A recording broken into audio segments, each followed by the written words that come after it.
Okay, so my project was on the Oedipus complex in literature, and my thesis is that the Oedipus complex, which first appeared in literature in Sophocles' Oedipus Rex, influenced literature thereafter.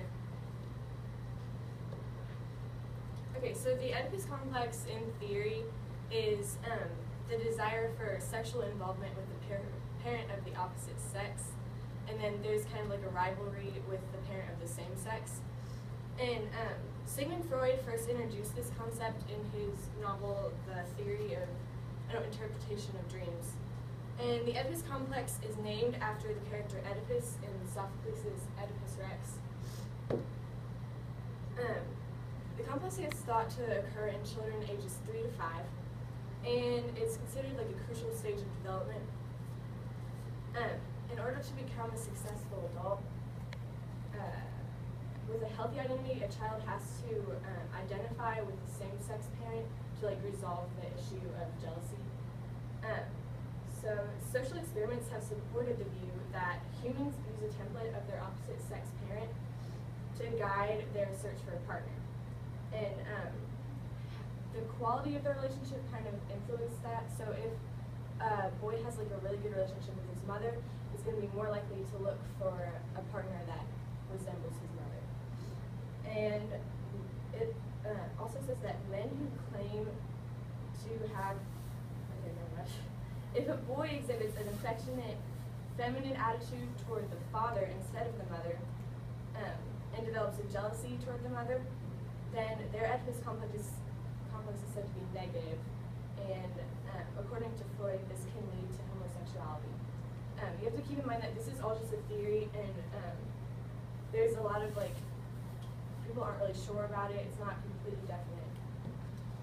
Okay, so these are some common symptoms of the Oedipus complex. Jealousy, absent parent replaced with something greater, a romantic fixation on a parent, and desire to murder the parent of the opposite sex, and then unsuccessful relationships and an undesirable life. So the Oedipus complex and Oedipus Rex. Oedipus Rex was written by Sophocles sometime around 430 BC. In the play, the main character Oedipus kills his father and marries his mother. So that kind of sounds like a prime example of the Oedipus complex. But here's some background on the story.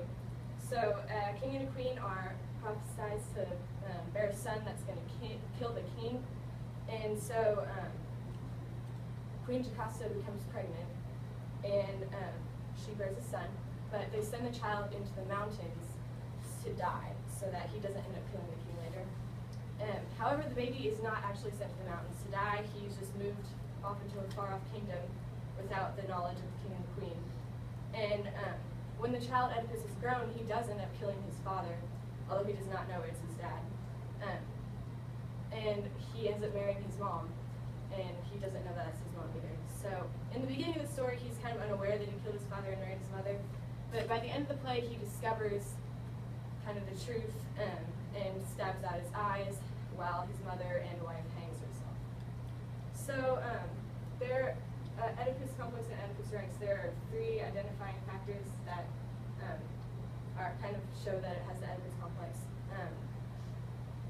While he doesn't really desire to kill his father, he does end up killing his father, and while he doesn't really know that it's his mother, he does marry his mother. And you have to think about, while he does marry his mom, it couldn't possibly be because he desired to be with a woman that was similar to his mom, because he never knew his mom at all. His mom gave him away and sent him to the mountains in the first 3 days of his life.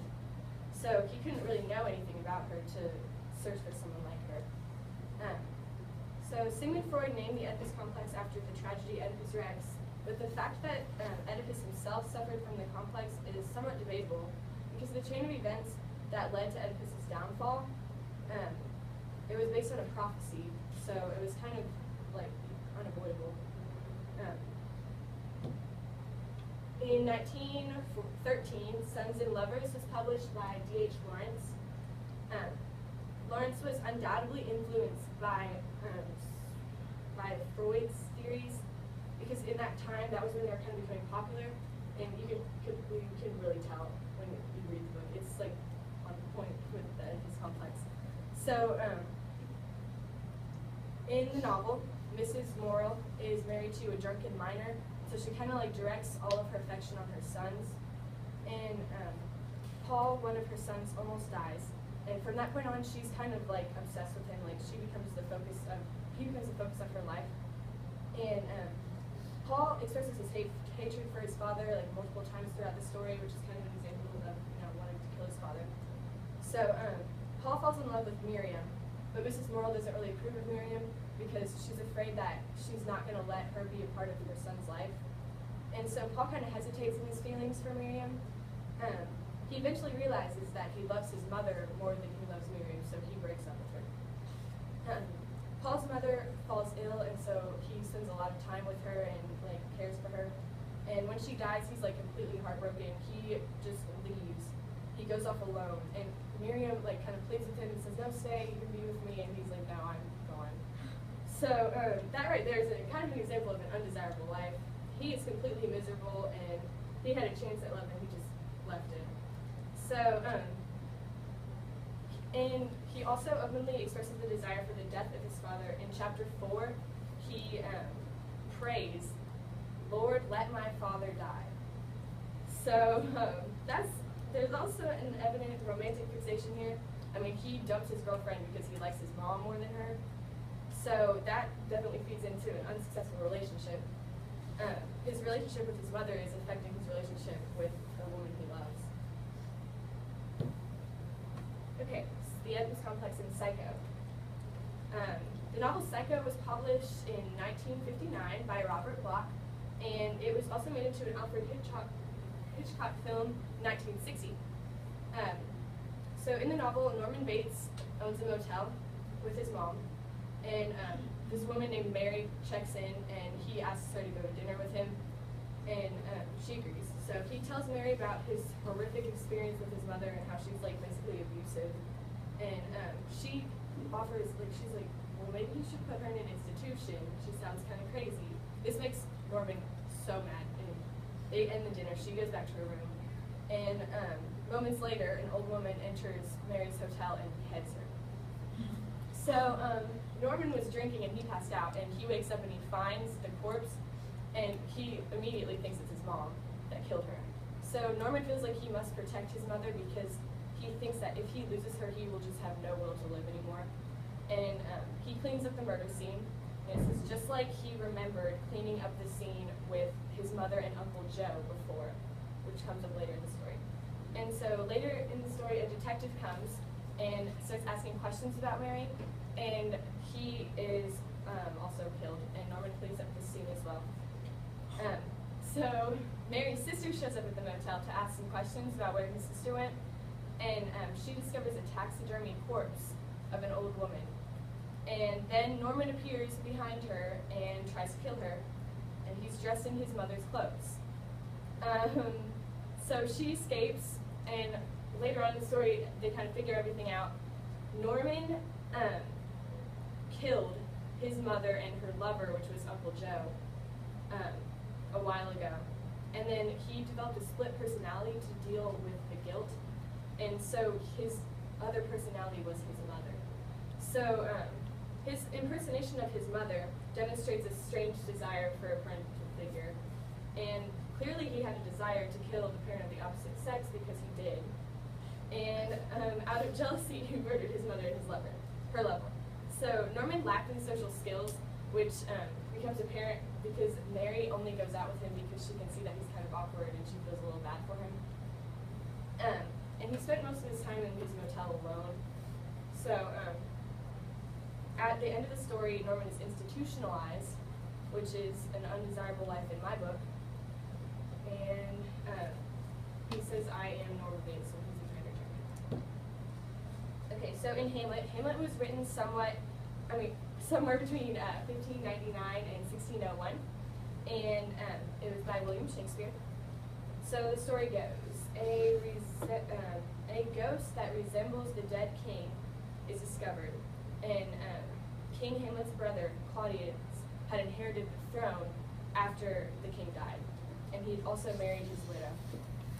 So Prince Hamlet, the son of King Hamlet, is brought to see the ghost, and it tells him that it is his father's spirit, and declares that he was killed by his brother Claudius, and the spirit wants Hamlet to get revenge on Claudius and basically kill him. So the prince devotes all himself to killing Claudius and avenging his father's death. But he kind of delays and enters into more of a melancholy state because he wants to think it through and make sure that this is actually important to him and he wants to do this. So he in this state of sadness, he tells Claudius's daughter to enter a nunnery and declares that he wishes to ban marriage. Later in the story, it's revealed that Hamlet actually loved her. So that's kind of an unsuccessful relationship there. Hamlet then verifies that Claudius killed his father. He tricks him into seeing that he killed him, and he goes to avenge his father's death. But he finds Claudius praying, and he doesn't want to kill him while he's praying because he's afraid that Claudius will go to heaven. And so he decides to wait. But he ends up killing Claudius in the end and dies right after he gets his revenge. So I don't know about you, but I would not clarify this as a desirable life. And Hamlet's love interest kills herself halfway through. So that's definitely an unsuccessful relationship. Hamlet's father was represented as a ghost. And this is an example of an absent parent being replaced with something greater, because he was the only one that could talk to this ghost. And his father was dead, so. In Freud's theory, he said that children often create romances with when their current father is replaced by something greater.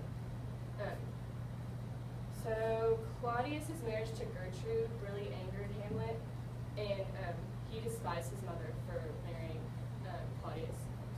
So the entire plot of the story is basically Hamlet trying to kill Claudius. So there's definitely a desire to murder him with the opposite sex here. Okay, here's a comparison of the different examples that are found in the stories. Alright, discussion question. Do you think that Oedipus did suffer from the Oedipus complex? I don't think he did, because if he did, then, because the Oedipus complex was named after him. And it was just circumstances that led him to marry his mother and kill his dad. Because it's not that he wanted to kill his dad and marry his mom, because he didn't even know that they were